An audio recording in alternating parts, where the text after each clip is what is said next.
এর চেয়ে বেশি কিছু আর ভাই আমি পারতাছি না। গাড়ি পাই না, এই যে গাড়ি পাইতেছেন না আপনি।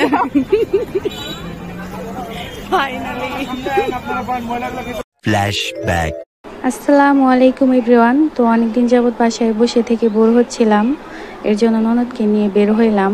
তো রাস্তায় বের হয়ে দেখি আমাদের জন্য একটাও অটো নেই। এটা কোনো কথা?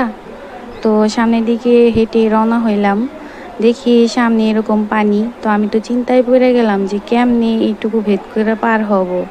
তো অনেকক্ষণ দাঁড়ানোর পর ভাবলাম যে না, এভাবেই যাইতে হবে, তাছাড়া উপায় নাই। তো সামনে একটা পিচ্চি দাঁড়ানো ছিল, ওর কাছে সদাই ছিল। তো আমার ননদ ওর কাছে চাচ্ছিল, কি বলবো মাইয়াটা এত স্যাবলা। তো যাই হোক, ও সামনের দিকে আগে যাচ্ছিল। তো আমি আর কি করব, আমিও গেলাম। তো পার হওয়ার পর হাঁটতেছি হাঁটতেছি হাঁটতেছি, হাঁটতে হাঁটতে আর রাস্তা শেষ হয় না। তো যাই হোক, কিছুক্ষণ হাঁটার পর একটা অটো পাইলাম। এই যে দেখেন, খুশির ঠেলায় আমি ব্যাগটা উল্টা নিছি। তো যাই হোক, বাস স্ট্যান্ড গেলাম। ওইখানে যাওয়ার পর দেখি আরও খারাপ অবস্থা, ওইখানে আমাদের কোনো অটোই নিচ্ছিল না। তো এখন কি করব, ওইখানে আফসোসের ঠেলায় জীবন শেষ। তো কিছুক্ষণ ওয়েট করার পর দেখলাম যে একটা অটো পাইছি। তো আমার ননদ তো খুব খুশি হয়ে গেছে, ও তো দৌড়ে গেছে অটোর কাছে। তো যাই হোক, আজকের মতো বিদায়, সবাই ভালো থাকবেন।